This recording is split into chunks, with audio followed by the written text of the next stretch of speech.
भैया नमस्कार, हमें जयेश यादव। खबर मध्य प्रदेश से आ रही है, जहां कांग्रेस का बड़ा झटका लगू है। दतिया से विधायक है राजेंद्र भारती, उन्हें कोर्ट ने दोषी करार दो है। का कैसो मामला है, ये मामले को लेकर हमारे साथ मौजूद हैं बुंदेली बौछार के सचिन चौधरी जी।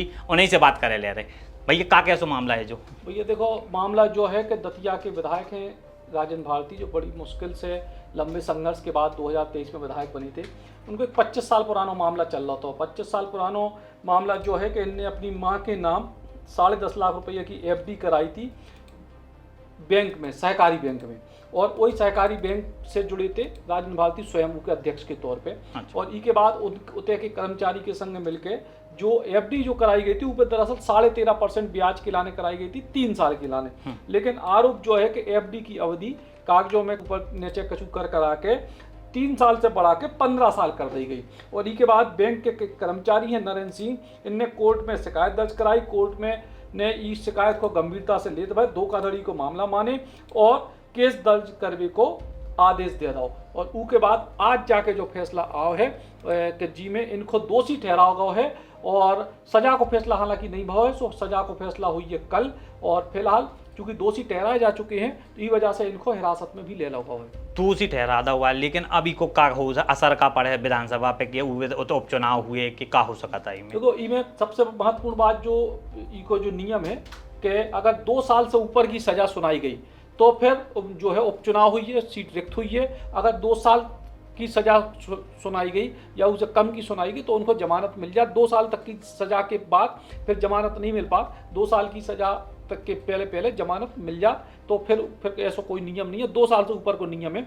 लेकिन इनमें एक बड़ा मामला जो है कि जो मामला दरअसल दिल्ली में काय चल रहा, तो दिल्ली में इसे चल रहा तो काय के सुप्रीम कोर्ट ने ग्वालियर के एमपी एमएलए कोर्ट से दिल्ली के एमपी एमएलए कोर्ट में ट्रांसफर करने को आदेश दो। तो काय के जो राजेंद्र भारती हैं उनने लगातार जो आरोप लगाओ कि जो नरोत्तम मिश्रा हैं जो पूर्व गृह मंत्री थे और उसके बाद फिर उनके पहले लंबे समय से जो है मंत्री रहे, तो उनने जा कही थी कि नरोत्तम मिश्रा और उनके लोगों के दबाव में हमें जो है डर है कि हमारे खिलाफ साजिश कोर्ट में भी करी जा सकते।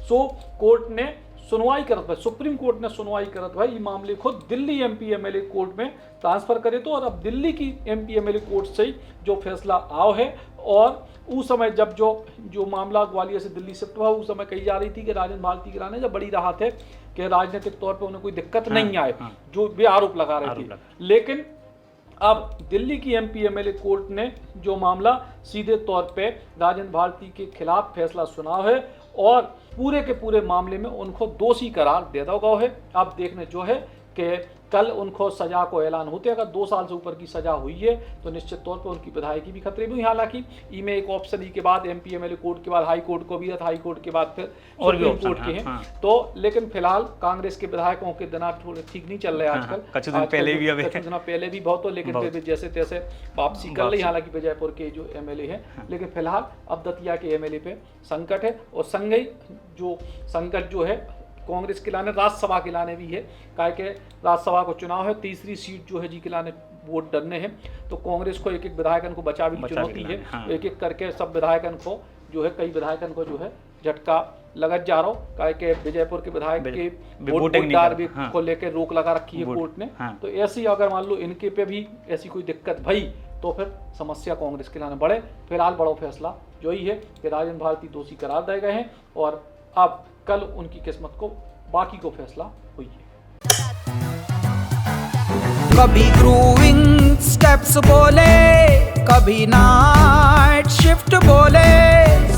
50 सालों से इंडिया का भरोसा है सूर्या, तभी तो आज भी इंडिया बोले सूर्या को यार।